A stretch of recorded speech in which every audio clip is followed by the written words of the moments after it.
Hey, now listen up, I gotta tell the child that our friend Dave, he's got a podcast as well. He's digging deep in the world of Formula One, uncovering facts.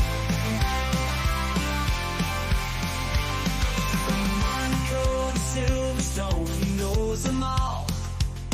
The fastest laps, the big crashes, he won't let them fall. He's got the stories that'll blow your mind, obscure facts and legends, it's one of a kind. So join the race, buckle up and let it begin. Dave's got the knowledge, he's got the secret within. Tune into the podcast, let your engine ignite.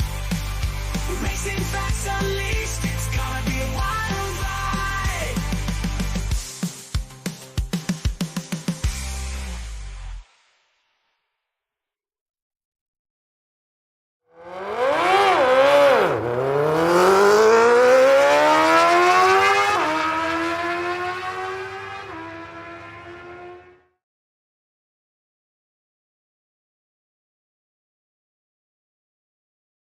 Yes. So it let me know as well. Grid Talk podcast, and in the background, as always, we have Wajid. Now, we do apologise. His Virgin Internet has decided it's not going to work the brilliance. So, as you can see, he's in not even in 360p at the moment. Yeah, I don't know what the hell, man. Yeah, so massive apologies. Sounds okay though. At least it sounds Which is fine, weird. but unfortunately, Virgin Media decided to take me back to 1995, which, ironically, some of the drivers are complaining we should have had the 1995 circuit layout, but we'll get to that. Yeah. Yeah, it is what it is. Just bear with me. I'm just letting people know that we are live and they can come in. If you are here in the chat, let us know where you're watching from, and we will obviously get your views out on the channel. So we're here for the Imola review. Yes, the Imola Grand Prix was only a few days ago. It doesn't feel like it, but only a few days ago. So the first thing we're going to cover, if I actually put my overlay on properly, is the result of the Grand Prix. Now, as you can see, we'll be scrolling across the bottom of your screen throughout this podcast. But the first thing we will cover is the race as a whole. Wajid, not the most exciting Grand Prix ever, but again, still not exactly terrible. No, it wasn't. To be honest, I think it was more like the last sort of 10 laps or so that it really seemed to pick up. Before then, they were doing their very best to make, it's a tactical, strategic. Like the McLaren was clearly the second quickest car.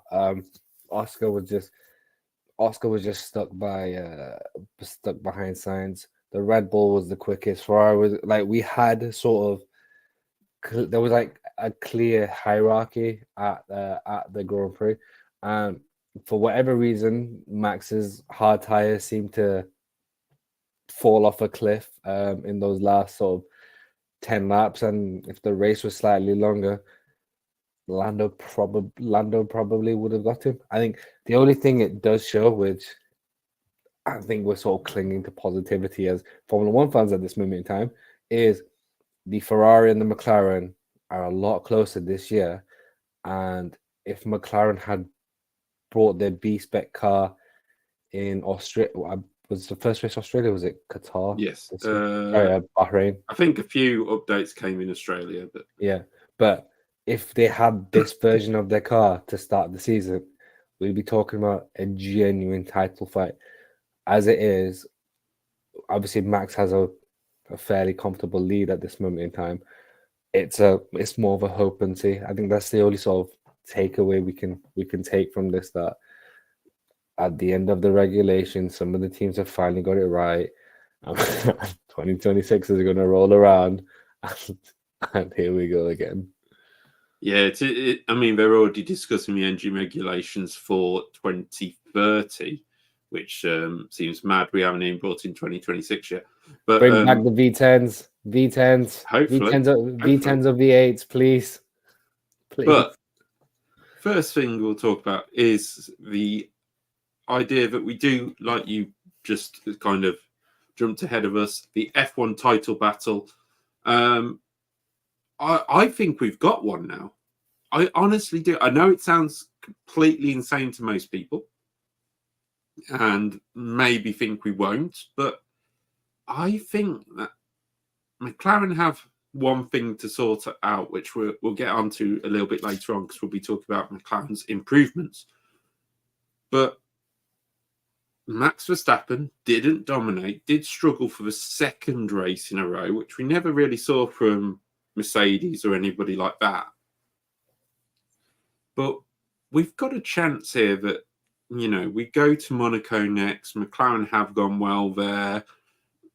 Red Bull haven't always. It has been a Ferrari track as well recently. We remember. You say Monaco, sorry. Yeah, Monaco, yeah.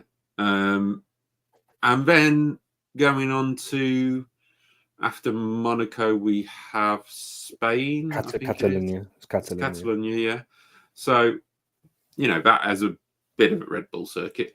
But they have... Sorry, no. It's Canada. They're doing that stupid thing where they fly to Canada to fly back to Catalonia. I'm so sorry, yeah. It's Monaco. Then for some reason they fly to Canada. Yeah. Then they come to Monaco. Then the European season starts again. I do massively apologize, everyone. Well, there we go. Canada, always a bit of a mixed up race anyway. Spain. Red Bull have won, have been quick, but always challenged. We think back to even 2 years ago, George Russell had half a chance of winning that race in what was a dog and Mercedes. So could over the next 3 races, Ferrari and McLaren put some pressure on Red Bull? I'm not going to say the words Adrian Newey because him not being in the meetings, I don't think makes that much of a difference. He is obviously designs a car, but I don't think he comes in and goes, I'll tell you what, if you do this to the setup, it'll fly, and it flies. I don't think it works like that. So I do think we've got 3 races here to decide whether we've got a title challenge, because after that is Austria, and we know how strong Red Bull are around Austria. Well, we know how strong Max has always been strong around Austria, just regardless. Never mind what level of Red Bull they give him. Max himself has always just been incredible around Austria. But the thing is, I said on sort of last week's show that if the updates work as they've shown, we may have a title fight. Excuse me. I think Max needs another DNF to make this a real title fight, to be perfectly honest, or he needs a really poor finish in the next 3 or 4 races to start sort of applying pressure to him that hasn't been applied since Lewis. Yeah. And then we'll see how mature Max Verstappen has come when it comes to sort of pressure on him in a title fight. Well, you speak about pressure. Sorry to jump in there, but you speak about pressure, and we're looking at FP3. He's trying to get a lap, and he's not 100% happy with the car. And then we have his little. Yes, he's annoyed at traffic, but you've still got the quickest car in Formula One, and he's weaving his car again towards Lewis Hamilton. Now, I'm not saying Lewis was right, and Lewis held his hands up and said, I got in the way, I apologise, but it just shows that immaturity is still there. There's something about that particular gentleman in that black car as well. To me. Well, yes, but then we had, Alonso. I don't. Just to jump in there, the Alonso practice one. What is Alonso on about? He hasn't even disturbed his acceleration out of Tosa, and it's lovely not to say turn 3 or 4. Tosa. Wow. But yeah, I don't know what Alonso was on about. That's just a Lewis thing. But in terms of the Max Verstappen one, it's just petty. They didn't think they were gonna at the start of the weekend. They didn't think they had any chance here, and then I don't think it was also. I think a setup change, but also the track temperature became slightly warmer than it had been. Yeah. I think those were the two big things that changed for Red Bull to be perfect, to be perfectly honest. And look, Max, I believe we'll get the points below scrolling across soon. But I want to see for the title. I want to see Max bin it somewhere that he's known to do, and either Charles or Lando to take proper advantage and bring this thing closer, because Checo is in mid-season Checo form where he's going to be he's not going to be around for the next couple of races, so that one's done. So it's between it's between Charles, Lando, and Max, but it has to be sort of Charles and Lando now taking race wins from Max, like punishing Max's mistakes and stuff. That's the level we've now got to if there needs to be a title fight. But all that being said, we could be Austria and Max could be 100 points up, and it could be like, well, we have our new full-time world champion, so Well, looking at the points, which obviously are the top 10 are scrolling across the bottom, because anybody after the top 10 shouldn't be getting points. Anyway, that's a different conversation. We'll have Max Verstappen on 161. So 60 points between Lando and Max right now.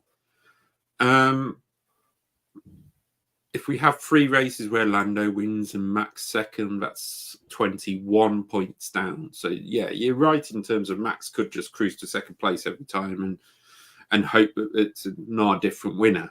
But it's not over yet. And as I say, we'll get onto McLaren's form very, very shortly. But it's really interesting to see that that Ferrari have Charles Leclerc in second place currently. Now, it's 20 points between Carlos, who was the form driver and is consistently scoring points, and Charles Leclerc, who is kind of a yo-yo almost. One minute he'll be challenging the top 3, the next minute he'll be struggling to 6th place. If you're Ferrari and you're getting rid of Carlos Sainz at the end of the year, and Carlos is, as many rumours say, Audi, Mercedes, possibly Red Bull, which is contradicting him wanting Ferrari to win. Is Charles Leclerc going to get that back in, especially maybe near the end of the season?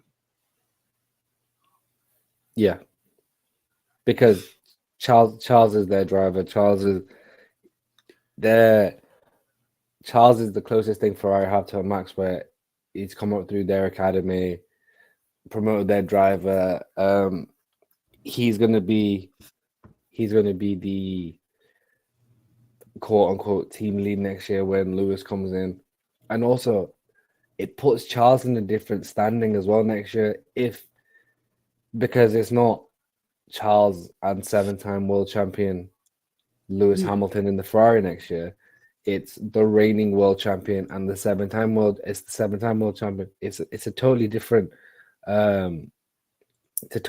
setup.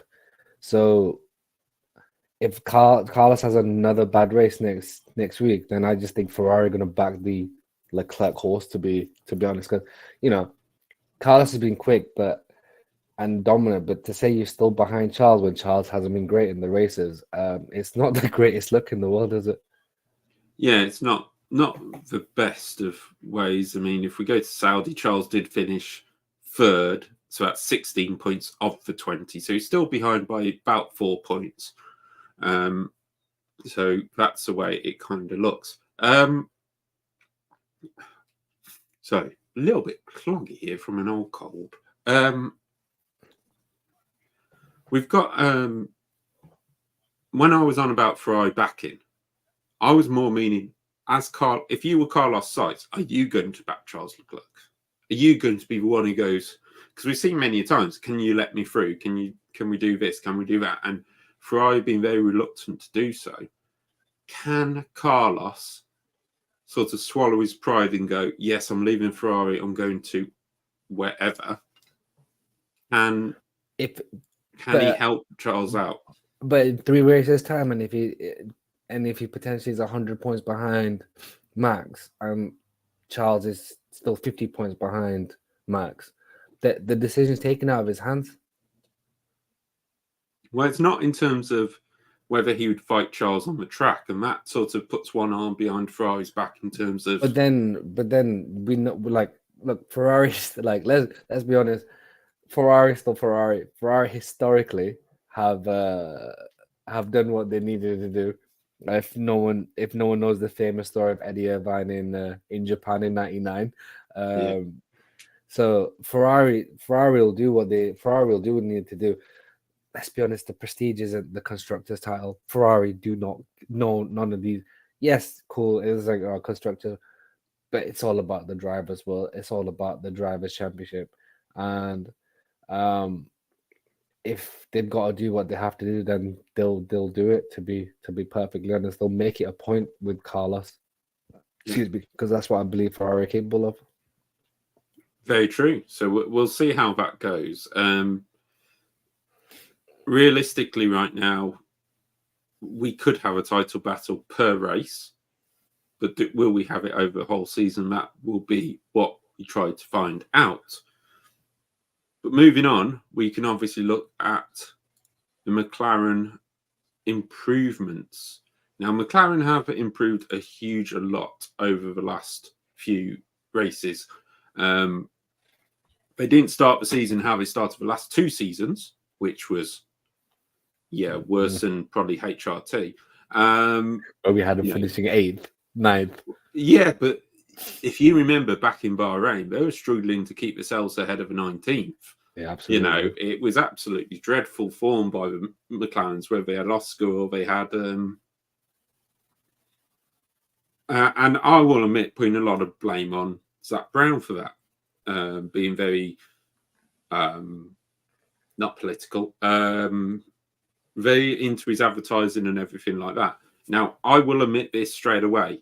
We've got the new livery for Monaco, which we'll come on to in the Monaco preview. But McLaren, stop spending money on painting your cars and putting it into the development, and you'd probably be first. Probably. The amount of times everybody's going, oh, we need to make the cars lighter, we need to strip the paint down, all this black carbon, and then McLaren go, no, we're going to, by the way, spoiler, paint it yellow and green. It's just like, what? It's completely different. But yes, McLaren have come in, and high praise for Oscar Piastri this weekend. Really did a good job.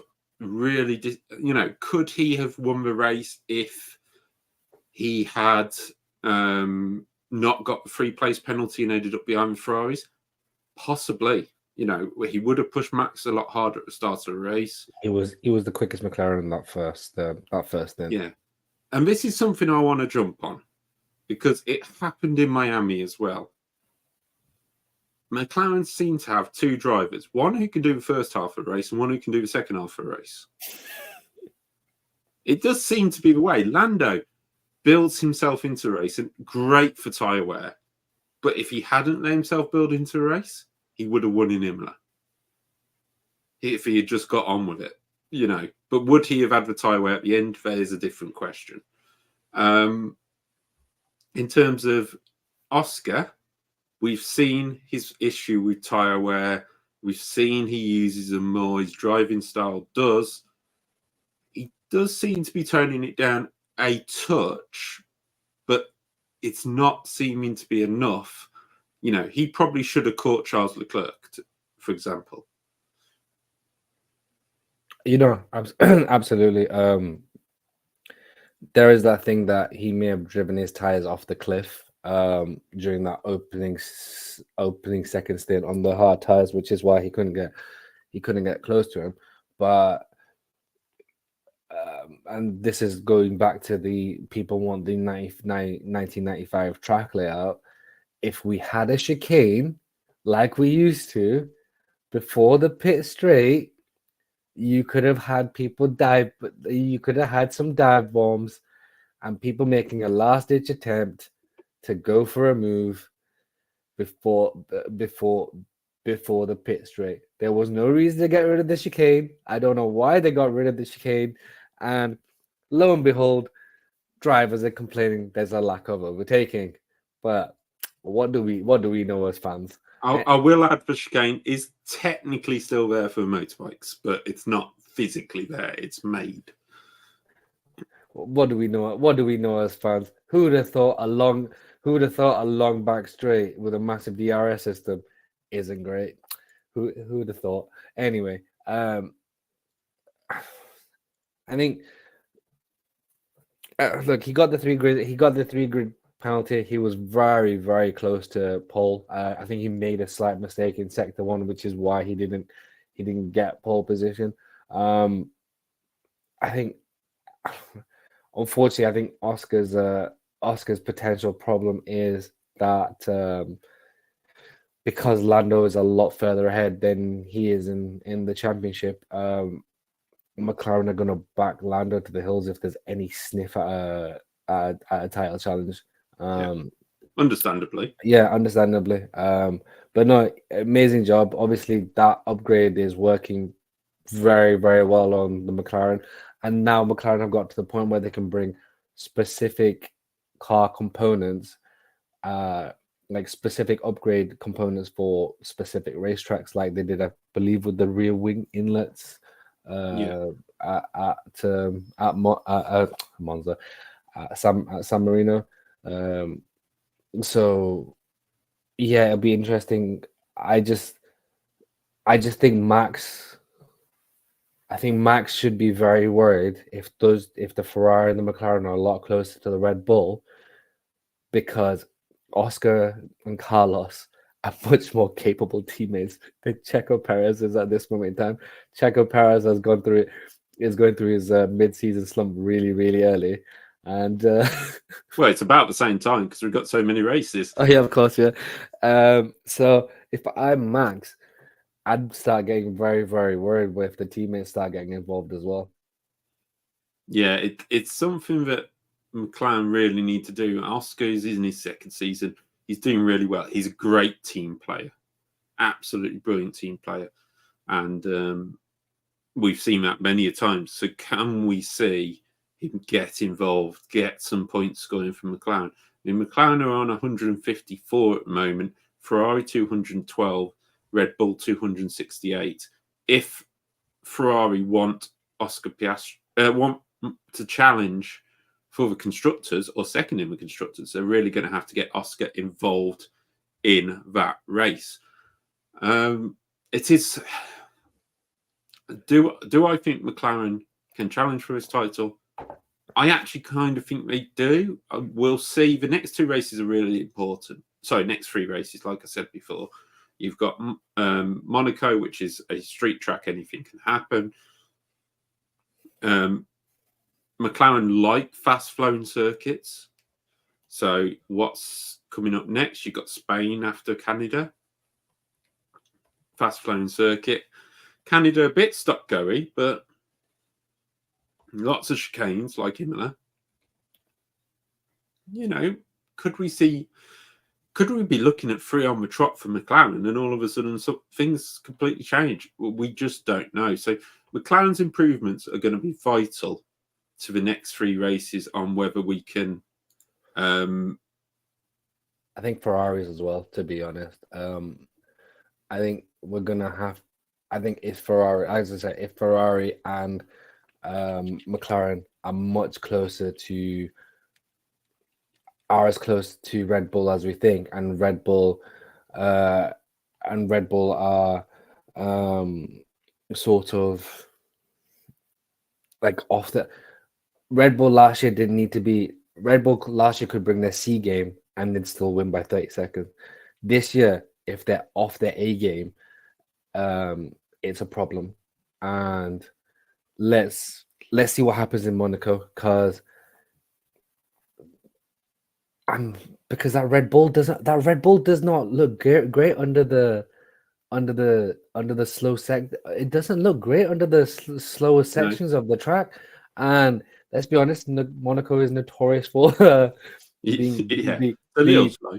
Yeah, the slowest race circuit on the grid. So yeah, I'm really interested, because if the Mercs, they could dream. If McLaren and Ferrari hook it up, Max would really easily find himself fourth next week. Yeah, it could really happen, and then we could have I suppose it depends who pops out and wins the race. A lot down to skill in Monaco.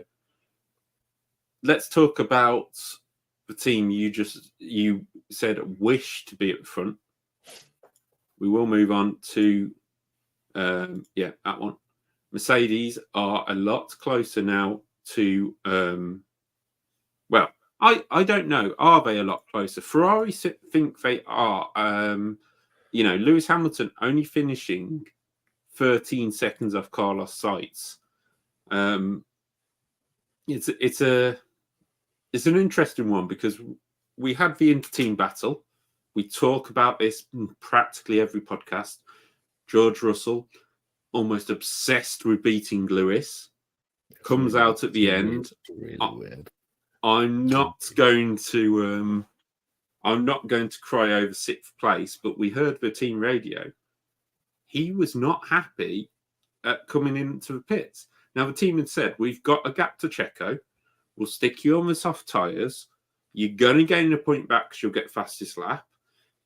You're going to probably finish seventh. If you get somewhere near Lewis, obviously you probably try and overtake him, and whatever happens, happens. But they knew he probably wasn't going to gain that much back, even though he gained a huge amount. I think it must have been about 10, 15 seconds in the last few laps. But Lewis kept his mediums under control in that opening stage of the race, and then didn't burn out his hards. So he was catching George and going to pass him anyway. Yeah, you took the words right out of my mouth. The way he was catching him anyway, he was gonna overtake him because of the way George was dropping. And something to be said about Karun Chandok and is it Harry something on commentary? Harry Benjamin. Yeah, I don't want to hear him ever again. The word dog. Like Karun Chandok was a pathetic race driver, and he's even worse co-commentator. Sky, if people are paying the price they are, but we don't want them like get a better commentary team. To be honest, it was bad. It was bad. Come on. On that subject, very quickly, I'll give Harry a break because it's his first time, jumping in randomly. It's not like you've been given the gig. You've been given it for 3 or 4 races or whatever. Crofty's not there. Karun, I think he is a very good analyst. He's brilliant on the SkyPad. That's where I think he should be personally. And Davidson is a bit more co-commentator-ish, but he does that at WEC for the World Endurance Championship. So technically, he's a bit more experienced as well. But going back to Mercedes, I just wanted to.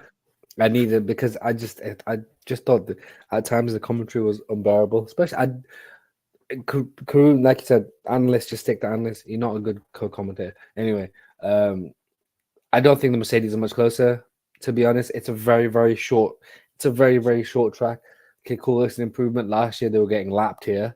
So at least they didn't get lapped. 2022, sorry, because we didn't have a race last year. Yeah.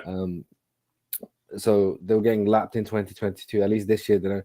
But I think Toto has been so bothered about the public perception of Lewis leaving and him going, "Oh well, Lewis has made a mistake." I mean, I'll be honest. Lewis Hamilton seems to know when to jump from a car. So, So that car's nowhere this year.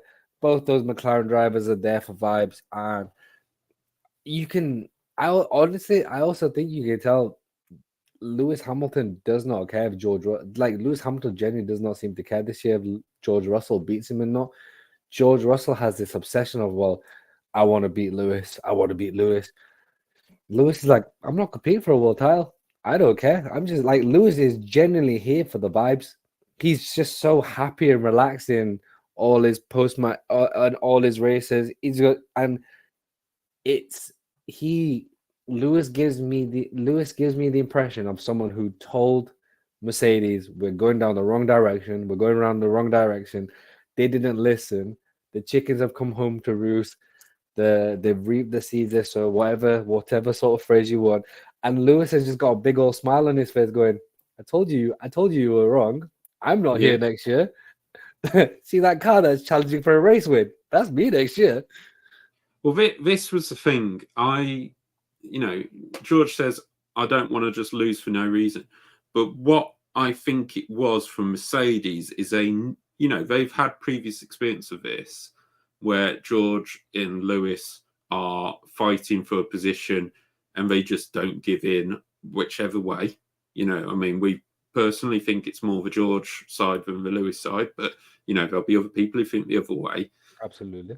In terms of Mercedes, did they go, right, let's have a look at the negatives. George loses his position.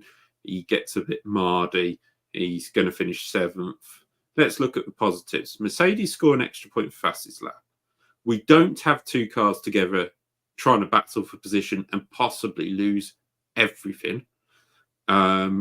We don't have an inter-team war because Lewis is just going to be like, well, whatever anyway. We're in a position where, Lewis is going to catch George. That's hands down. He was doing that anyway.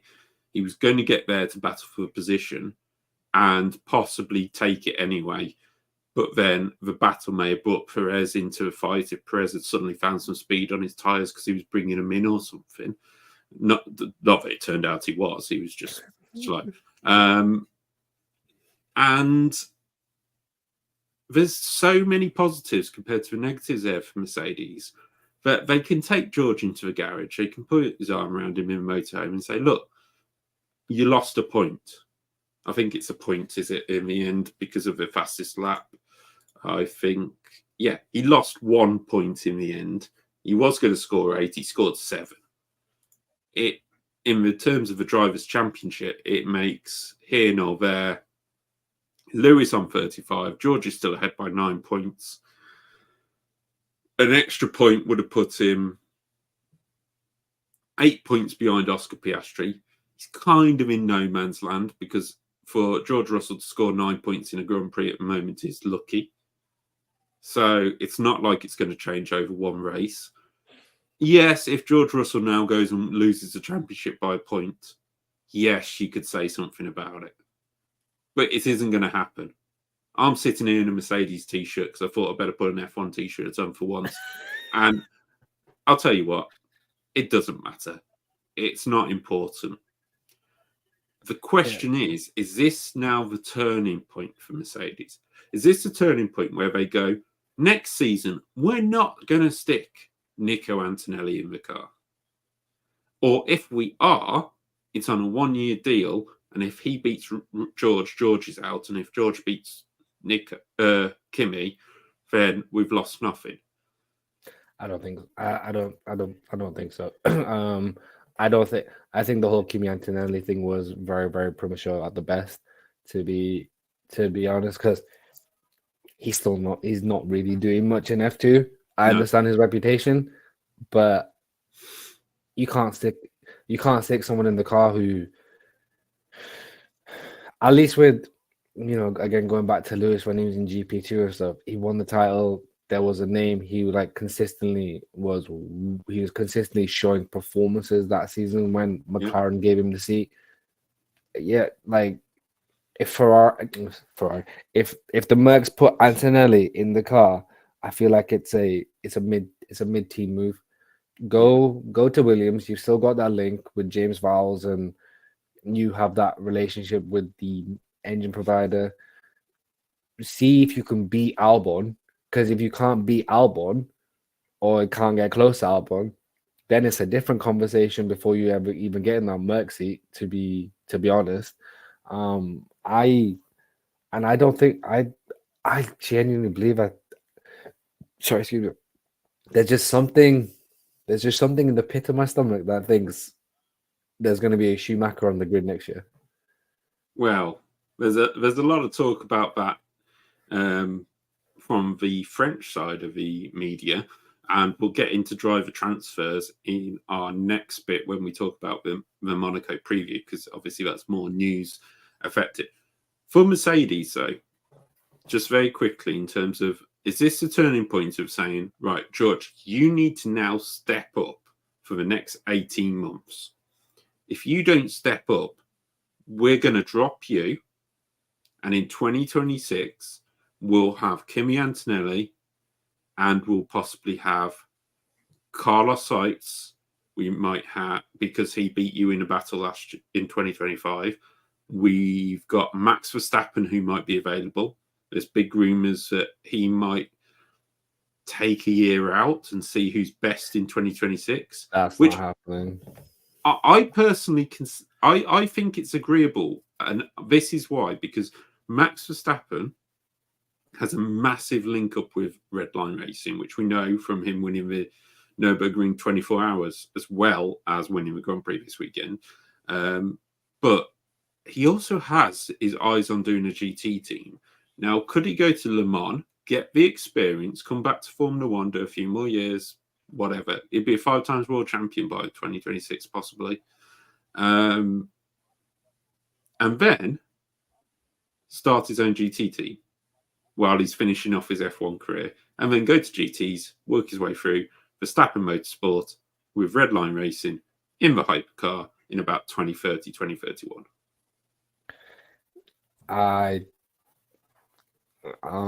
If you do that, if that happens, I will pay for you. I will pay for 2 tickets to you and I to Abu Dhabi in 2031. I bought the flights. I will. It's not. It's not. All these drivers love talking about. Like same with Lewis. Lewis said, "Oh, I was never going to race beyond 35. He's here at 40." Max, "Oh, I'm not going to race past 28, 29, whatever." Yes, he is. They all are, because you know what? I don't know if Max will if he's not winning. I think he will. You know, I think if he gets into another 2021 situation and loses that, I think that will not the situation, but like the title battle. I think it might lose him a hell of a lot of confidence. I know that sounds weird. If you get to 4 world titles, you start looking. There's only 3 to Lewis. There's only 3 to Lewis and Schumi. Yeah, I don't think Max is bothered about that. I really don't. His dad might be, but I don't think he is. Maybe. But let's see. Mercedes did try and chase Max Verstappen before Red Bull got to him. Actually, Mercedes put him the first offer, but couldn't give him the top car straight away. That was the difference, and possibly a bit of money. That was the difference between Max going to Mercedes and Red Bull. Would we be looking at a different story now? Possibly, but we never know. Going back to Imola, because just in case people didn't realise, this is the Imola review. We do have the struggles of Fernando Alonso. The first time, this is the worst ever position that Fernando Alonso has ever finished a Grand Prix in. It couldn't happen to a nicer guy, either, could it? Now, this is something which we've picked up on before. Fernando Alonso, when the car is working well, is a legend in the car in terms of driving it. But do you ever see Alonso in a struggling car, apart from maybe his Minardi days where he put in some fantastic drives? Don't get me wrong. I mean, he's 12th on his debut in a Minardi, beating some other cars. And if you don't know who Minardi are, go Google them. They're a great team for bringing youngsters through. Were a great team. Yeah, they are now RB, Toro Rosso, AlphaTauri, etc. Anyway, now they throw the youngsters under the bus. Cash Visa app, American Express, Chase Sapphire Platinum card. Yeah, that's it. I've got one of them. Now, yes, he had the crash, which meant that he didn't really get the feel of the car. But to crash anyway, he probably didn't have the feel of the car. He didn't have the front end he likes. You know, we know from Alonso's driving style, especially reviewed when he was at Renault, of him taking, you know, a certain aggressive driving style.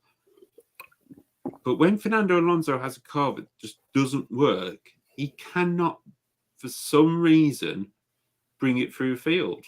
And we've said it before, it was a thing with Jenson Button, and we've said it about George Russell. But that fact, let's put it this way, Aston Martin, Lance Stroll was 9th.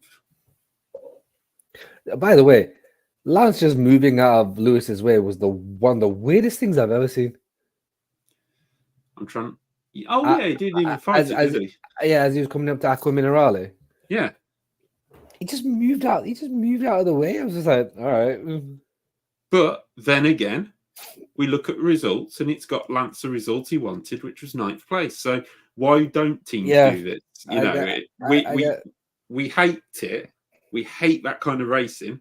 I even hate it on iRacing. But if it's going to get you a result you want, that's what you do. Like if you're no longer fighting for anything, what's the point?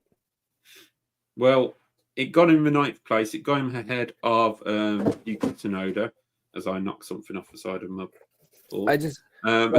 Sorry, just quickly though, wasn't it nice seeing gravel traps and drivers suffering for their mistakes, like Lewis did, like Checo did. Like, wasn't it nice? Like drivers getting punished, like, and not having 55 yards. What an amazing concept! There was no mention of track limits because the drivers didn't want to go beyond the track limits. Well, you say that on about lap 8, Max Verstappen got a warning for track limits. Oh no, he got 2, didn't he? He got 2. I don't know what the full collection was. I haven't actually checked the FAA data on that one, but but as in, like, we weren't having dubious overtakes and all that. That was more my point. Sorry, but yeah, you know, there is one thing I do want to say, and I completely forgot about this. When we were looking at the battle for the lead, Max Verstappen was on new mediums, new hards. There's some drivers in the field who actually just used tyres. Maybe done 1 or 2 scrub laps, but just used tyres throughout the race. And yet Max struggled to keep his in check. Alonso struggled to keep his in check. It's quite interesting. It is quite interesting, but it's even more interesting you mentioned the Alonso thing, because I've never thought of it like that. And unless he's had a really dominant car, well, no, because I will give him, he dragged that Ferrari in 2012 when he finished 3 points behind Sainz. Yes. Yeah. But we've said it before. Since he went to McLaren, it's been Alonso Promotions Limited. Yeah. Who took over his stuff. Unless he has been a clear-cut number 1 and the driver he's racing is nowhere near his level, he seems to struggle. Like, that's a fact. Yeah, like, quite. I'm thinking back to Alpine.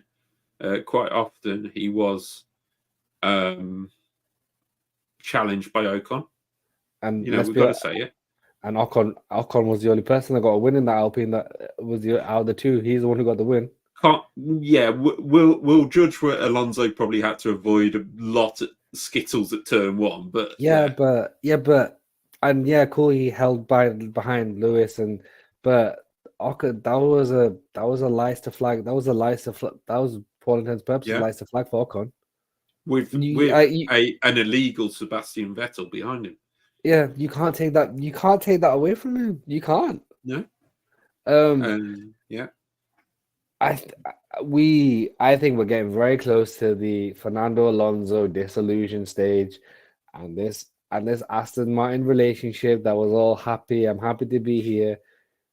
If this is the same, if we get to the midway through the European point, which Hungary, Silverstone, Hungary, then we'll see the real Fernando Alonso. His reputation is perceived off 2004, 2005, where people seem to forget that Renault engine had so much torque. It was the quickest car. The Ferrari had better straight line speed, but people forget the takeoff speed that Renault had when it came off apexes and stuff. Like, you could not catch it off the apex. McLaren, we all know. And you can say he bottled no one wants to mention it. You can say he bottled the Abu Dhabi 2010 by being so focused on Mark Webber. 2012, he dragged the dog of Ferrari. But I don't know. I think Alonso's made really bad decisions, and everyone wants Alonso to win for nostalgia. And, Alonso thinks everyone hates Spaniards and Latinos and whatever else. Forgetting that his entire Spanish compatriots were black-facing every time Lewis was in Catalonia, but let's not get involved in that.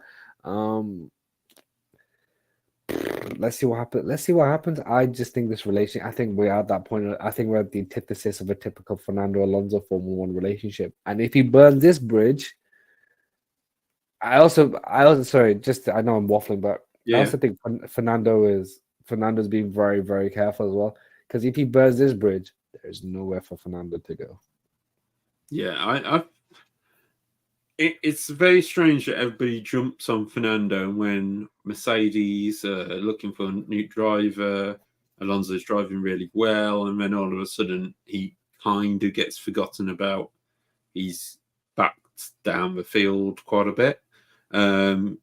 Is it surprising that when Aston Martin put in an offer for Adrian Newey and it's all comes public, all of a sudden Fernando Alonso has signed a multi-year deal with Aston Martin? Is he getting? And then is it another?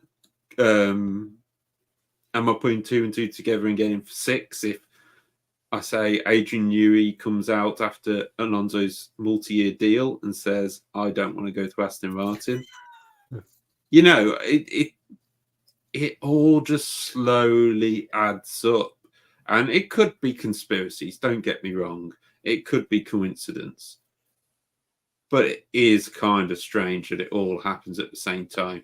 Let's see. Monaco, we know, is a driver's circuit. So we've got to look at that as being the way, maybe he can pull something out of a bag there around Monaco. I can't quite remember how the Aston Martin ran last year, but it'd be interesting to see. Do you not remember last year? He should have won it if they'd taken a high risk. So there we go. If he'd put because they put the hards on instead of the mediums, and if they'd put the mediums, he'd have hunted down Max. Yeah, that's so let's see. Monaco, Canada. Alonso's gone well around Canada before. Excuse me, and then Spain, his home race. If he doesn't get a move on in them 3 races, then it's going to, again, like we said with a title challenge, not Alonso's, but generally, it's going to be interesting to see what happens. Now, what we're going to do now is I'm going to look back at our qualifying and race predictions. Now, as you may know, if you've watched this program before, we're not so great at this. I'm pretty sure my race predictions weren't too bad this year. Well, let's have a look. Our qualifying predictions are up, scrolling along the bottom, and I will bring up now the qualifying result. I did message Rajid as soon as Perez went out Perez in binned it. P2 in Q2. We had Max Verstappen on pole, so I didn't get that right. Both of us got that wrong because I had Leclerc on pole. Yeah, we both had Leclerc on pole. Piastri second. Well, I had Piastri in the top 5, but you didn't. Lando Norris third. I had him Well third. done, Wajid. I had him fourth. Leclerc, well, we had him on pole, and Sainz in fifth. And I had Perez. I believe you had Sainz. I believe you had Sainz in fifth. I had Piastri. All right, okay. So I got 1 out of 10 between us. However, our order was minus Perez obviously, but we had the people. It's just the order was wrong. You felt sorry for Perez. You thought you better give him a mention. Yeah. We'll move on to our race predictions, which are here. Scroll along the bottom.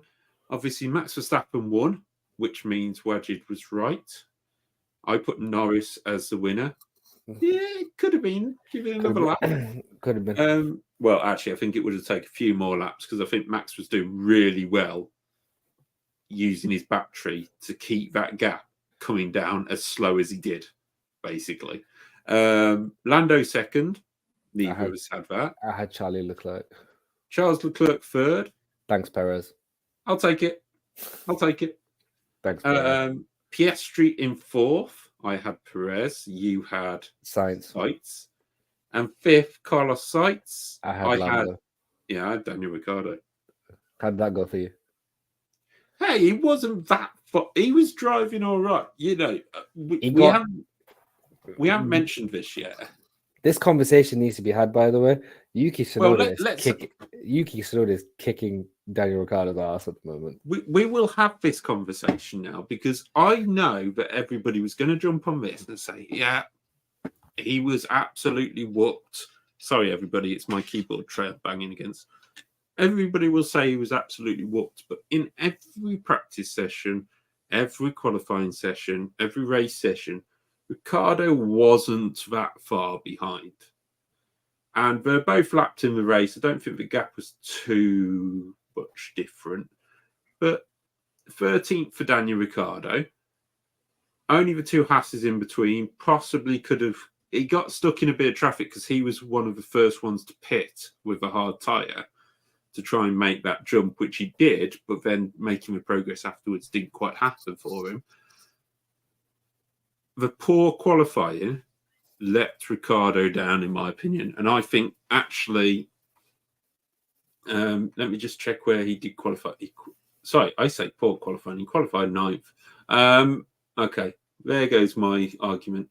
Out the window. Bye. Yeah, I still think that battle is on. I don't.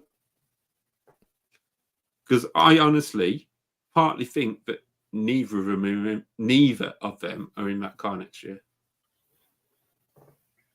No, that I do agree with, but I think Yuki has the best chance at promotion. Yeah. Bear in mind, I also don't think Checo Perez is in his Red Bull seat anymore next year either. There is that. But we'll see. You say, like, the thing is, he got out, like, Yuki out qualified him. Yeah, we are talking about a circuit which Toro Rosso, AlphaTauri, RB, Visa Cash App, MasterCard, Yorkshire Bank, always do their filming days around. They always test around it. They always, Yuki had so many laps around here that he's comfortable around here. Daniel's only ever had really the race weekends around this circuit, and he wasn't here previously. Remember, he got 3rd place here in a Renault in 2020. Agreed. A good Renault. So then we're having a conversation of Daniel Ricciardo can't do it in a bad car anymore. I just think the strategy of pitting early just didn't work for him, and I can understand why he did it. But the overcut, while it worked for Tsunoda on Stroll, no, Hulkenberg. Sorry, I keep putting my finger up to the camera. It looks massive. But yeah, did the overcut on Hulkenberg and it worked. For Ricciardo, it worked on a couple of drivers, but not enough. And I think he obviously took it quite easy at the start as well, which I don't think helped. So I think that fight is still on. Whether one, it's a maximum of one in that car next year, hands down. Yeah, absolutely. And we can stop the talk of Teo Pourchaire for Sauber, Audi, whatever, because he's now gone to IndyCar. To race after the Indy 500, which we will be doing a watch along for everybody. So live stream, yeah.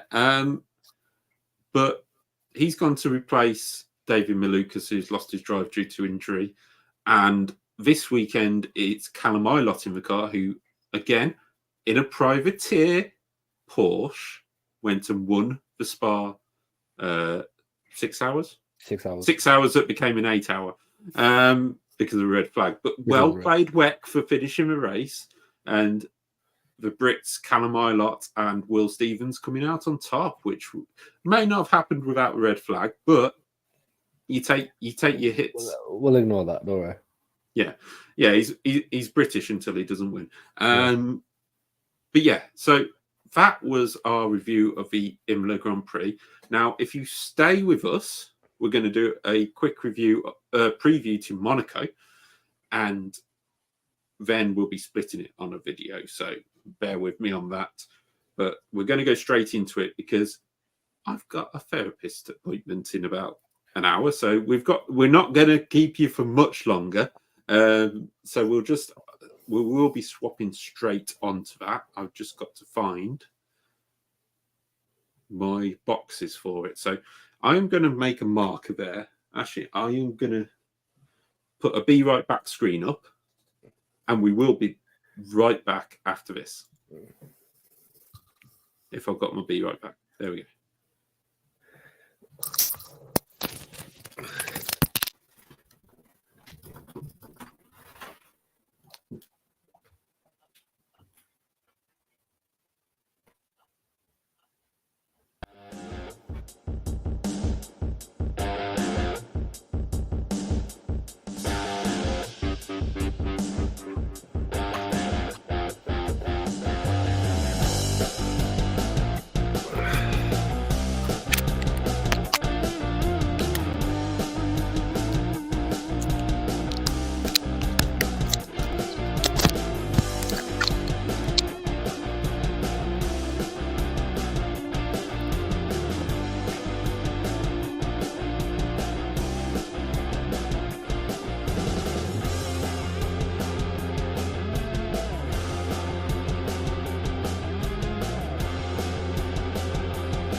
I'm going to get used to doing that.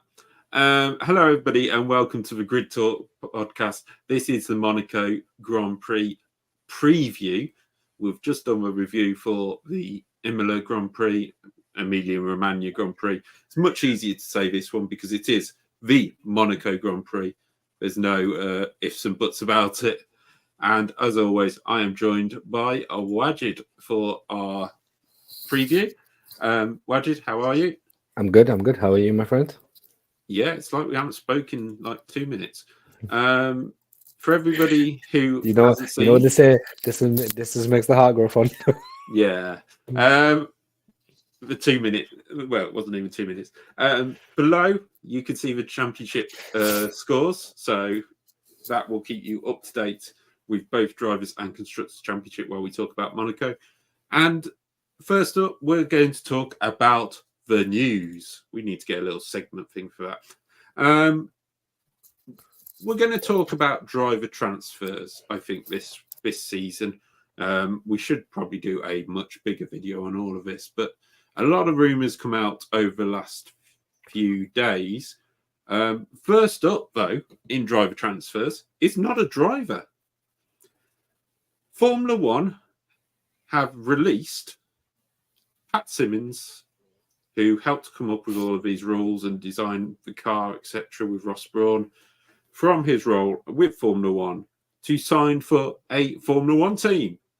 Pat Simmons will be joining the Formula One team they declined for Formula One, Andretti.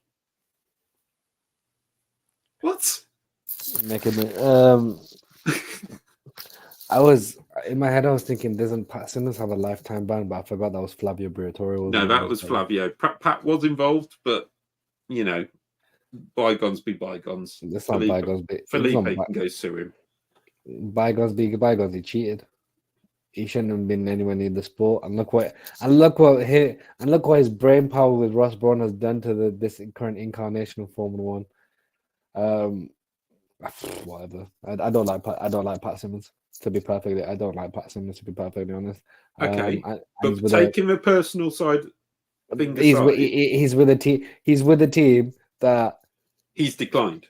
He's with a team that he's declined. Make it make sense. It's bizarre. I mean, you do have, Pat was part of the agreement side of Formula One to say this team cannot bring you, what was it they said? Cannot bring you value to Formula One. They're not bringing consistent value, and they're not. Yeah. There's nothing that they can do that will up the value of Formula One in the eyes of the viewers. When we don't have a good American team. Yeah, I will throw this out. I'm just looking at the BBC report on this, and what I don't understand is also, while Formula, Pat Simmons has gone to Andretti and whatever, he's gone to join one of his old colleagues, Nick Chester, who used to be at Renault, I believe, and a few other teams. He's the technical director at Andretti. So Andretti are bringing in names, and names are joining, but they're not allowed in. So at what point is Andretti going to be taken seriously? 2030. Could be that. Maybe they'll bring in new aggregation. Maybe they'll bring in V2s. Maybe that's what Andretti is waiting for. It is just absolute madness. I don't understand it. It's pathetic. It's actually pathetic. We had the likes of Caterham, HRT. Everyone remember Virgin Media? What name brand did Virgin Media Racing bring to Formula One? What established car brand was Virgin Media Racing? Like, just the.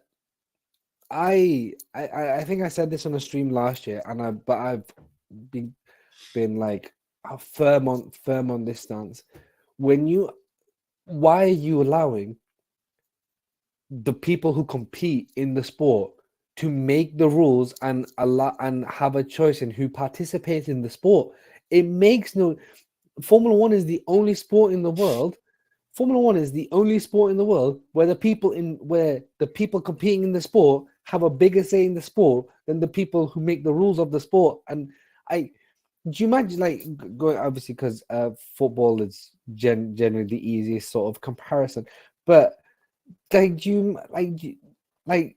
like the whole 115 charges with City thing and stuff, people are scratching their head going, what the hell is going on? But do you imagine allowing you imagine the FA sitting down with Manchester United, Newcastle United, Man City, Chelsea, Liverpool, and going, right, boys, you guys are the most wealthiest teams in the league. We want to we want to expand the league. What do you guys think? We're thinking of bringing this rule in where offside goal, where you need we're going to change the offside rule. What the hell do you think is going to happen? It's absurd. This is the only sport in the world it happens. It's ridiculous. Rant over. It is correct. I just think ignoring all of that, just that the person who helped vote Andretti's bid out has now signed for him. That's the point I've got, that they must think that Andretti can be in Formula One. Must. Why else? But then why would you not allow him in 2026 or 2025 or whenever the hell they want on the car? I think it must be down purely to needing that customer engine. That must be the long and short of it. Williams have not made their own engine for 55 years. Yeah, it's very true. McLaren don't make their engine. Haas is a Ferrari feeder team at this moment in time. Yeah, very true. What are we talking about? Well, that was the first piece of news. So obviously in 2025 we won't have more teams on the grid. We won't have 2 more seats. Let's throw in there now, obviously, Alex Albon, we know, renewed his contract with Williams. So he's staying. So there's 1 seat at Williams. There's 1 seat at Stake, Audi, whatever they're going to be called next year, with Nico Hulkenberg going there. McLaren, I think, are probably set, unless a big money offer comes in for somebody. No, but I can't see that changing. Lando's not leaving, given the car, and I think Oscar Piastri is very happy where he is as well. Yeah. We have Fernando Alonso on a multi-year deal at Aston Martin. Whether that stays, we know what contracts are like. Max, not signed for Red Bull, but we think he'll probably at least stay another year. We think George Russell is signed on at Mercedes for at least next year.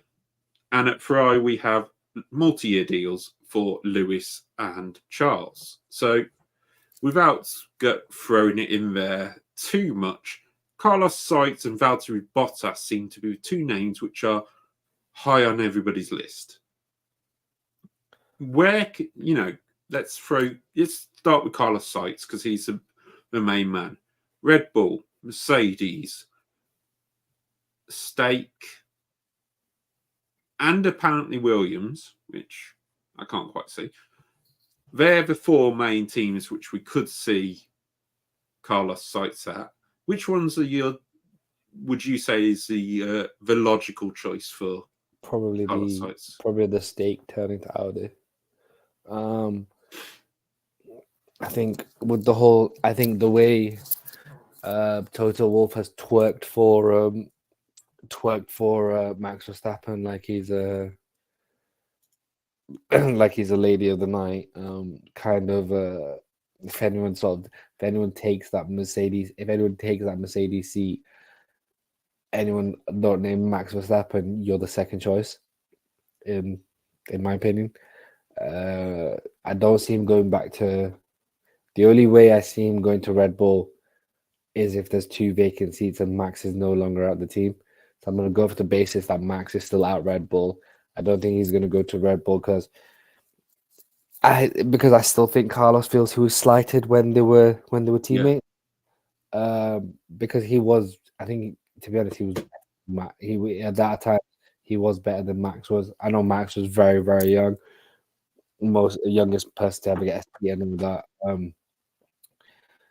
He's not going to go to Williams. No one's going to touch that Williams. No one of any name value is ever going to go to a Williams car unless Williams bring back the 1996 Rothlands blue and white Williams that won the world championship. So that's that one. Therefore, Stake, Kick, Stream, Twitch, whatever you want to call the car. I think that's his best bet. I And do agree. I comfortably know where I'd like to see him. sorry, and he'll comfortably beat Nico Hulkenberg, so it won't be much of a competition. Yeah, I mean, Nico is there. Would he be there if there's a fast young German driver coming through? No, probably not. But I think it's a solid choice by them, especially if they don't get sites. You know, you've got an experienced head in there to develop a car, and he knows he can. Whether he can get results in it, different kettle of fish. I would like to see Carlos go to Mercedes. I would like to see him go head to head with George, and like we said on the previous section for the Imola review, we see Carlos and George. George get told, "You got 18 months. Prove to us you can lead this team. Prove that you can develop this team." Carlos has already been at Ferrari. He's already been at in the Red Bull stable. Huge amount of knowledge to bring through. He helped develop the Renault. He helped develop, he developed a lot of cars. Let's put it that way. George has developed the Williams. Well, they ain't moved much, have they? I know he went from what was a tractor to a tractor with a trailer, but it's it'd be interesting to say, George, step up. Here is Carlos Sainz on a 1-year deal. Winner stays. I'd love to see it because I don't think George Russell is as good as Sky. No, I don't think George would win it. Yeah, absolutely. I don't think George Russell is as good as Sky One wants to make him out. Sky F1 wants to make him out. I don't think he's as good as the paddock want to make him out. I also think out of his 3 friends between Albon, Lando, I've said it. I think he's the 3rd best out of the 3 of them. I just think, okay, cool. Was he unlucky that he didn't get Bottas a seat in 2021? Yeah, maybe, but Mercedes didn't want to rock the boat because they knew George Russell was going to come in, try and win a world title, and Lewis was chasing records. Yeah. So like that's that decision, but like he's not been. If you look at all the fact, yes, okay, he beat Lewis in his first year, but everyone wants to ignore for the first 7. Everyone wants to ignore for the first half of the new regulations. Lewis was driving a heavier car with all the sensors and stuff. Everyone ignores all that. Last year, Lewis categorically beat him consistently. And to be honest, I think this year, if Lewis gets his head together, he's going to beat me. George Russell has this weird obsession with thinking he's better than he is. And I think at best, he's like the 10th, 11th best driver on the grid. And I'm with you. I think Carlos Sainz whoops his ass. I think it'd be interesting in terms of Mercedes. Like that Mercedes seats, even though it's not a great car, is very coveted for obvious reasons. I don't see obviously Lando being brought, or Oscar, or somebody like that. No Alonso, no Albon, obviously, because he's gone to Williams. I don't see them being brought out of the contracts. I think you stick somebody who has been on the grid already in that car, and you stick them head to head with George. So if you're going to do that, you're going to do Carlos Sainz, or you're going to do Daniel Ricciardo. Or Max Verstappen. Or Max, obviously. If you could get Max out of his contract, obviously out of M3, you're going to take Max Verstappen. No doubt about it. But do I see Max making the jump, knowing in 2025 you're not fighting for a title? Whatever happens. In 2026 you might be, but you don't know. I don't think there will be. I think it would be really difficult for Max to make that jump, knowing that next year he's got a Red Bull which is quick and he can fight for a World Championship. Why would you make that jump that early? I know Lewis has made it before, but Lewis had nothing to lose this season. He was in the slower car. Do I think that Ferrari would be a lot closer to a World Championship this year if Lewis was in the car this year? Yes, I do. I'll put that out there straight away. But yeah, so into that Mercedes, you'll probably put in Carlos Sainz, Daniel Ricciardo, outside Vettel and Esteban Ocon. Isn't he We locked could, into his Alpine contract? well, there's big news that Esteban Ocon is actually top of Haas's list. There's news that Ocon is talking to Williams. Gasly is talking to other teams as well. Not sure who Gasly would be talking to because I'm not sure where he could really go, apart from maybe Haas. I can't see Gasly being at Williams. Or Mercedes? No, I just can't see it because if you're taking Ocon or Gasly, you're going to take Ocon. Absolutely. He's more consistent. Gasly's career, with the reputation Pierre Gasly came into F1 and how it's turned out, it's just really bad at it. I feel for him because obviously it's not been easy. He's had the Red Bull situation, which everybody, all Red Bull drivers have. But then he's had his, the sad death of Antoine Hubert, which did seem to hit him hard. But, he then got the victory in Italy. Then he got a dog of a car off Toro Rosso. It's. But I've said that. Unfortunately, I've said this category. If Hubert's death is still hitting him, you're not, and you've lost that edge. You need to be off the grid. Yeah, I suppose with the speed he's got at the moment, which isn't like massively quick, but speed he's got at the moment, it's better that like he's still an option. That's what shows me. If he can find the mental side and the mental strength, which you can go and find, trust me. No, I think his speed is still there. I don't disagree, but we're 3 years removed from Hubert's death. It's a difficult one. I understand what you. I understand. Obviously, I know the trials and stuff you've gone through, but unfortunately, we talk about elite level athletes. No, I completely agree. That's the difference. But that's why I don't see Gasly in a Mercedes. Yeah, maybe. I think you're looking at one of them 3 drivers going there, winner takes all. If Carlos goes in there, he'll get another chance somewhere else. If Ocon and Ricciardo go in there and get beaten by George, his career's in Formula 1 over for me. But I think Ricciardo's career is currently on a knife edge given the way Yuki's kicking his ass. Yeah, but you're not going to take Yuki Tsunoda. Yuki's going to be in the Aston seat. If you are Mercedes, you're not standing there and going, I will take on Yuki Tsunoda. Mick Schumacher. What about Mick Schumacher? I don't see Mick's future at Mercedes right now. I see him. If you've got a choice at Mercedes, you're going to take Ocon and you're going to put Schumacher in the Alpine, which does seem to be a strong possibility because Schumacher is really impressing the Alpine team in WEC at the moment. Yeah, maybe. We'll see. I mean, I think yet again, Renault / Alpine have realised this French super team is not going to work. Alain Prost tried it. It doesn't work. Don't do it. Actually, Ligier did it as well. Ligier did it. Ligier they had, who do they have? Panis and Bernard, I think. Yeah, but Ligier got a win. Yeah, but it was a bit lucky, wasn't it? Win's a win. Does it matter? A win's a win. True. And fair play to Olivier Panis. And it almost pushed him to a title fight in 1997. But that was a Ligier, not a Prost. As soon as it was designed as a Prost, it went backwards. But what we've got to say is Mercedes seat the coveted one.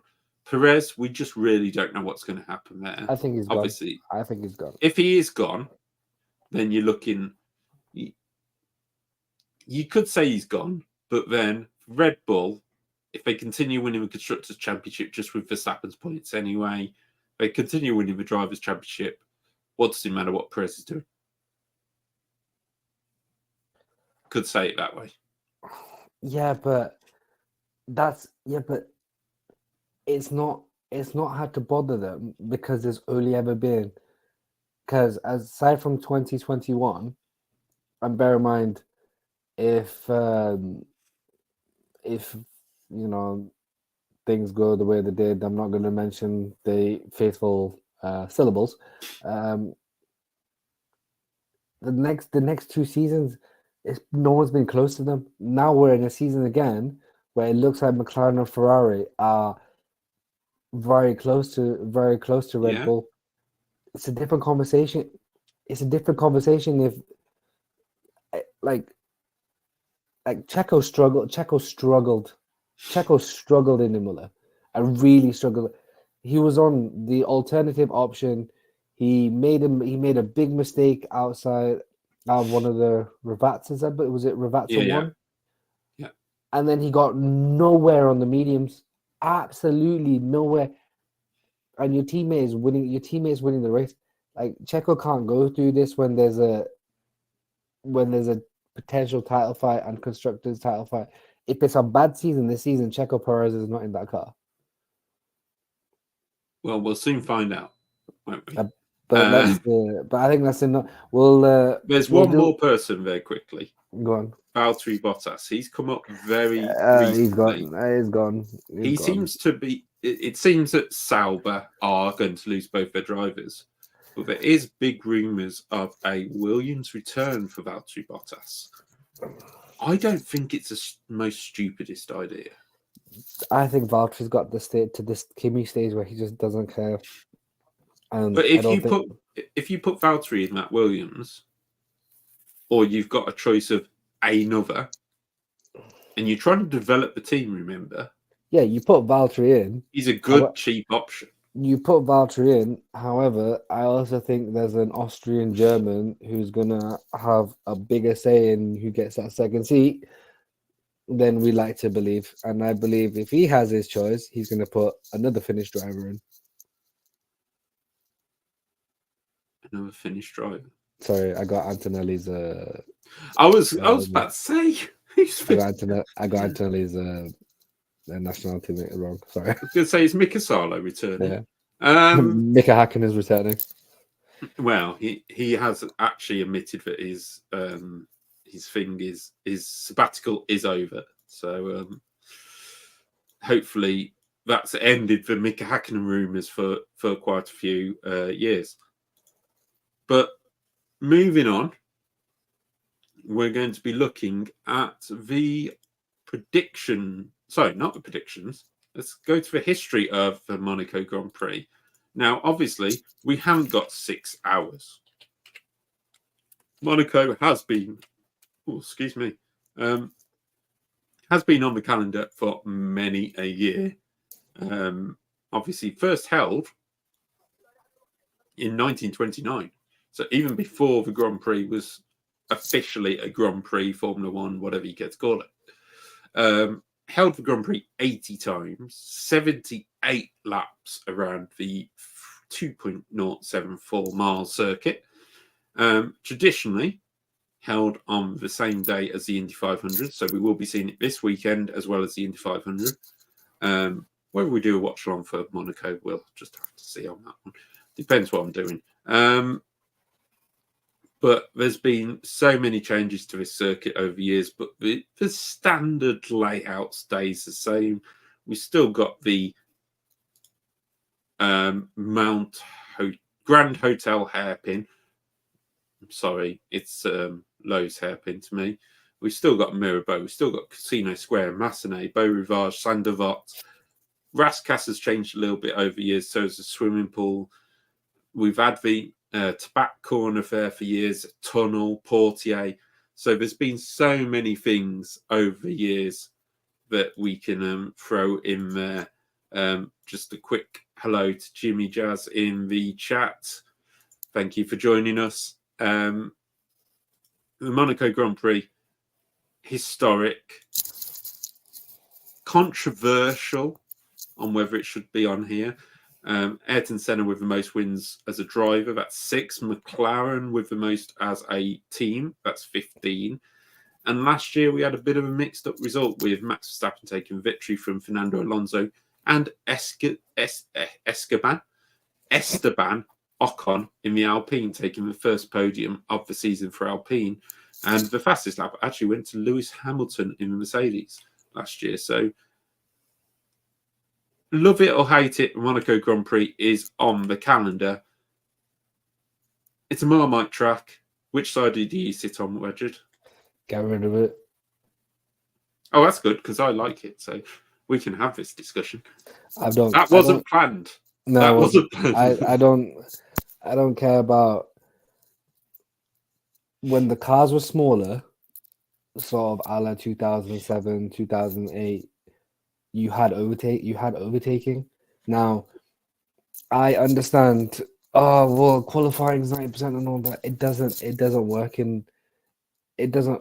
I assume everyone watches qualifying. No one watches the race, and unless it's a wet race, I'm like, bro, 50-50. Whether I'm gonna sit there for the 2 hours. Right. I know I have a podcast, but it's just Monaco's processional. They've not because of Monaco, the actual like country's design and how everything is.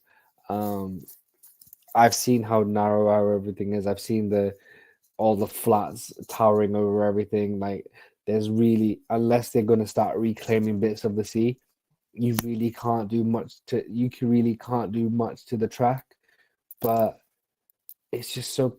But there's nowhere like. Even when they've had chances to modify it, they've never modified it for improvement for a chance to overtake. There needs to be an overtaking point somewhere on the track, otherwise it's totally pointless. And unless there's rain, there is no. Oh well, look at the jeopardy of Monaco. There is no jeopardy. Fernando Alonso in 2021. No, was it 2021? In 2021 or 2022, where he held everyone up. So there was a minute. There was a minute between him and the 5 drivers because of his disdain of Lewis Hamilton, because he wanted to keep Lewis behind him at all costs. It's pathetic. It's the only racetrack everyone remembers Danny Rick's famous win and all that. That's only because there was nowhere for anyone to. That's because there was literally nowhere for Seb to overtake. That's the only reason Danny Rick won that weekend, because it's physically impossible in these cars to overtake. So unless they make the car smaller or they're going to reclaim some of the sea, it's a pointless racetrack.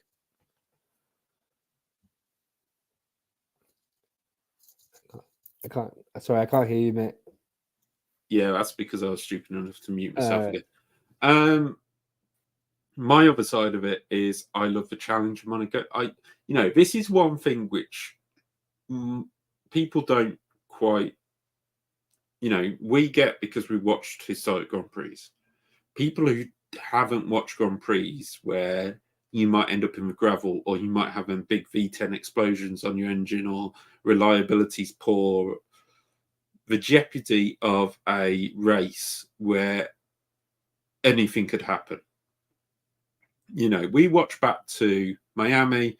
Yeah, okay, Max Verstappen might make a big mistake and Lando will catch him. What did he do? He ran over a cone. That's not jeopardy, because at the end of the day, did that really cost him a race? No. If that was Monaco, he would be in the wall. He'd be out the race. So for me, I like Monaco because I completely agree with you with the smaller cars, but I agree with that anyway. But Monaco is one race where you watch where just at some point you lose concentration, you're out the race. And we've seen it from even the best. Ayrton Senna, Lewis Hamilton. Luckily, Lewis in 2008 got away with it, and it actually helped drive his strategy to win that race. But there's chances, even before qualifying, there's chances. And I always say to you, overtaking's not everything. And I get the people who say, we want to see more overtaking, we want to see this, we want to see that. But Monaco is just, it's special. And you say about regaining land, they are regaining land, but there's no way of improving the circuit with the land they're regaining at the moment. And that's not why they're regaining land either. Sorry, They're not but that's, regaining it for Grand Prix. yeah, they're only doing it to Make the to place make bigger. to make the place bigger, make more flats.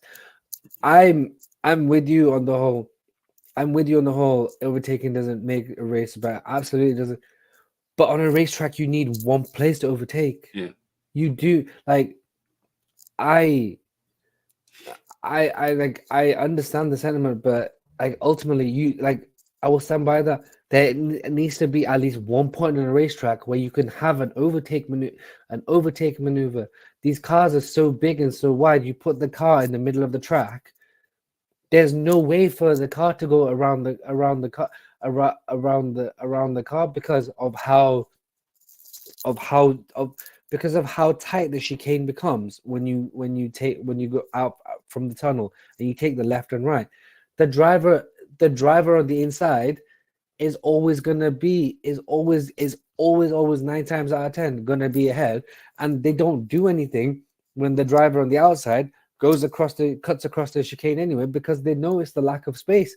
So I will say that the chicane is your overtaking space that you say, and they can do a better job of something there. It's just that's the place where we have the space to do something. So I just think on a racetrack there needs to be just one. You can have the barriers, the jeopardy, how all that. There needs to be one point on the Monaco racetrack where there's an overtake. That's all. That is all I'm saying. Because Fernando Alonso took the piss that year. No, agreed. And it made the race faster. I think Max won that year, from what I remember, but yeah, it made the race totally farcical, an utter farce. But let's quickly get to this. Let's quickly get into this year's because I know you got a go. No, we're okay at the moment. Just to throw out there though, we do sometimes get the unexpected results. We've had Panis win the Grand Prix. We had Barrichello second in the pouring rain, which would never happen now because the cars can't use wet tyres. We've had last year, we had Ricciardo winning, we had Verstappen dominating the weekend for Red Bull, then throwing it off just before qualifying and ruining his weekend. We've had that a few times actually. Leclerc on pole, and then he damaged his gearbox. There's so many things that can happen at Monaco. So we're gonna move on now, and we'll just get rid of him for a second. Now are our predictions of the Monaco Grand Prix, and sit tight because there might be some interesting ones there for you. So we'll bring Wajid back in. We'll go to our predictions and qualifying top five. Sorry, why did I say top four? Top five predictions for Wajid, and we'll go in reverse order like we did before. So starting with fifth. Piastri.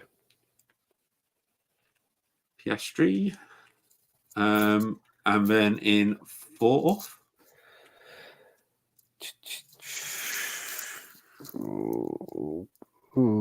Fourth, Lando Norris.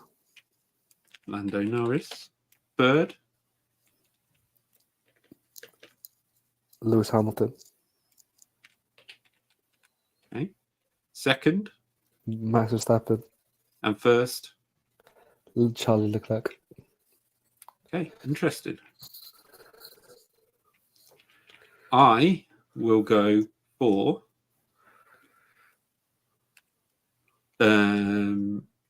fifth. We're going to go Oscar Piastri, like you similarly did. We're going to go fourth, Carlos Sainz. Third, Lando Norris. Second, Verstappen, and first, Leclerc. That's my own. So mine is the guest appearance this week. Yeah, you've got the guest appearance of Hamilton in third. Hamilton, yes, and I've got the guest appearance of sites, which we expect to be in there anyway. So there are predictions for qualifying. Race predictions for yourself, Wedged. Top 5. Fifth, Lewis. Okay. Fourth, Max. I mean, you've just told us we can't overtake around Monaco. Now you've dropped him from 2nd to 4th. I think he's going to make a mistake. Oh, okay. Third, Lando. Okay. Who did I put in fifth? Did I put Piastri in fifth? Piastri, yeah. And I went Lewis fourth. I went. You went Piastri, Norris, Hamilton, Verstappen, Leclerc. All right, so I'm gonna put Piastri fifth. I'm gonna go Lando's third. I'm gonna go Lewis second. I'm gonna go Charles. You've Leclerc. got Lewis 5th. Oh, sorry. I'm gonna go Piastri third. Sorry. Yeah. Lando second. Leclerc finally wins his home race. So we're going to have 2 Brazilian cars on the top podium. We didn't mention that. McLaren going for a Senna livery, so watch out for that this weekend. Okay, I am going to go for... My predictions are based off it being totally bone dry and no rain or none of that, by the way.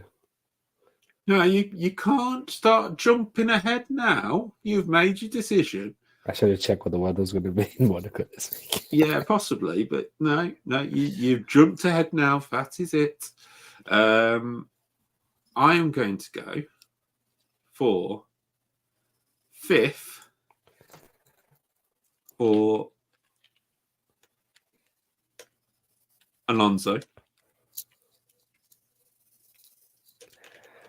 We're going to go 4th.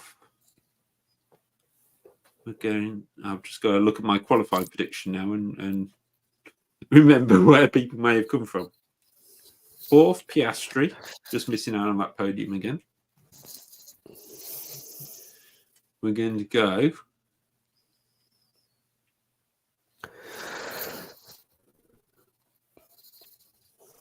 go on. Hamilton second. Hamilton third.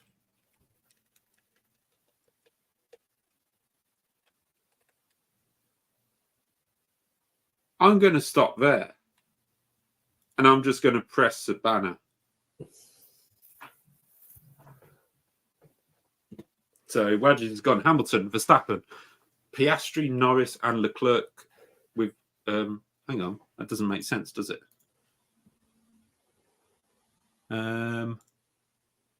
Why have we got 2 Verstappens? Get rid of Verstappen. I wish we could do it that easily. So we'll save that. There we go. Race predictions across the bottom. So Wadges has gone Hamilton, Verstappen, Piastri, Norris, Leclerc. I've gone Alonso 5th, Piastri 4th, Hamilton 3rd, Leclerc 2nd, and Norris to win. So you don't even have Max making the top 5? I don't have a Red Bull in the top 5. Well, this is gonna time amazing as we always do. Red Bull 1-2 this weekend, man. Yeah. So you may have heard an idea when while you're doing your race predictions. That's because between the hours of 11 and 2 in Monaco on Saturday, there is a 75% chance of thunderstorms. That's all right, because we won't start till 3 then. But that means we're in for a wet qualifying. Oh, on Saturday, sorry. Yeah, Saturday. Okay. Interesting. But then I still wouldn't change my top 5 in qualifying. A wet qualifying could make things very interesting, though. Well, obviously, as well, I forgot what they were from last week, but let's just throw in a few random predictions. Let's try and do it a little differently. We had safety car, which didn't happen. Yeah. Oh yeah, I had a long Albon points, which definitely didn't happen. So we're doing a little differently this week. what we're going to do is ignoring your top 5, which I'll put back along the bottom just in case you forgot. What is your star of the weekend? Like your one which you won't expect. You know, I mean, we look at the top 5, your top 5, it could happen. It's not inconceivable to happen. So we can't say they're the surprise. So who's your surprise? Esteban Ocon to drag that dog of an Alpine. Yeah, because he's actually not bad in Monaco. No, true. Got podium last year. My sort of surprise of the weekend will be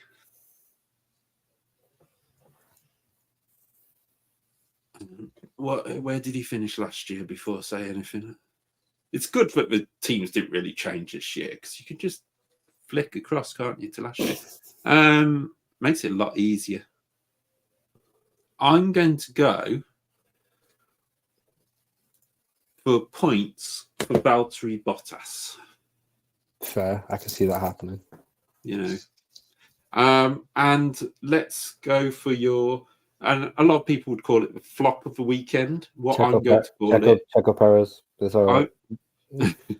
I'm going to call it the disaster of the weekend. Yeah, Checo Perez. He's going to bin it in qualifying. Okay. My disaster of the weekend is going to go to our favourite Canadian. I think Lance Stroll's going to have an absolute dog of a weekend because I've got Alonso in the top 5. But that's just a Lance Stroll weekend. Yes, I know that, but that's what I'm going to go for. Fair. And finally, surprise of the weekend. Biggest surprise will be that we don't have a safety car. Adrian Newey goes to Ferrari. Nah, if that's going to happen, they'll wait till Monza. They're not stupid.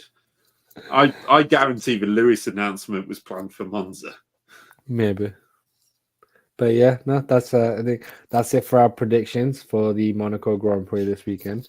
We're definitely doing a watch along for Indy. We're towing about Monaco. We are towing about Monaco. It's just it's more of a timing thing for both of us. But there will definitely be an Indy 500 watch along because I've got nothing to do Sunday night anyway, so I'll be watching it. So I may as well stream as well and put the timing screen up. And the good thing for you all is it is live on YouTube and one of the Sky channels.